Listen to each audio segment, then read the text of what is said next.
ಕವಿ ಕುವೆಂಪು ಅವರ ಹುಟ್ಟುಹಬ್ಬದ ಅಂಗವಾಗಿ ನಮ್ಮ ಶಾಲೆಯಲ್ಲಿ ವಿಶ್ವ ಮಾನವನ ದಿನಾಚರಣೆಯನ್ನು ಆಚರಣೆ ಮಾಡಲಾಗುತ್ತದೆ.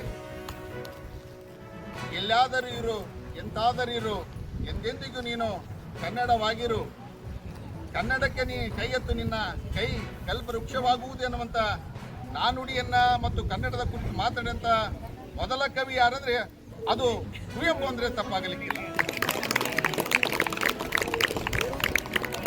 ವಿಶೇಷವಾಗಿ ದ ರಾ ಬೇಂದ್ರೆ ನಿಮ್ಗೆ ಗೊತ್ತಿರಬೇಕು. ಅಂಥ ವ್ಯಕ್ತಿಗಳು ಇವತ್ತ ಕುವೆಂಪು ಅವರನ್ನ ಕುರಿತು ಜಗದ ಕವಿ, ಯುಗದ ಕವಿ ಅಂತ ಕರೆದಾರ. ಅಷ್ಟು ಸರಳವಾಗಿ ಅವರು ಕರೆಯವರಲ್ಲ, ಅಂದರೆ ಅಷ್ಟು ಜ್ಞಾನವನ್ನು ಹೊಂದಿರುವಂಥ ವ್ಯಕ್ತಿ. ಅಂಥವರ ಹುಟ್ಟುಹಬ್ಬ ವಿಶೇಷವಾಗಿ ಕನ್ನಡಕ್ಕೆ ಮೊದಲ ಜ್ಞಾನಪೀಠ ಪ್ರಶಸ್ತಿಯನ್ನು ತಂದುಕೊಟ್ಟವರು ಯಾರಂದರೆ ಅದು ಕುವೆಂಪು ಅವರು. ನಮಗೆ ಹೆಮ್ಮೆಯ ವಿಷಯವಾಗಿದೆ. ಜೊತೆಗೆ ಕನ್ನಡಿಗರಾದಂಥ ನಾವು ಕನ್ನಡ ಭಾಷೆಯನ್ನು ಉಳಿಸಿ ಬೆಳೆಸುವುದು ನಮ್ಮೆಲ್ಲರ ಆದ್ಯ ಕರ್ತವ್ಯ. ಬಹುಶಃ ಅವರು ಕುವೆಂಪು ಅವರ ಜೀವನ ಚರಿತ್ರೆಯನ್ನು ಆರಂಭದಲ್ಲಿ ನೋಡಿದಾಗ 1904 ಕುಪ್ಪನಹಳ್ಳಿ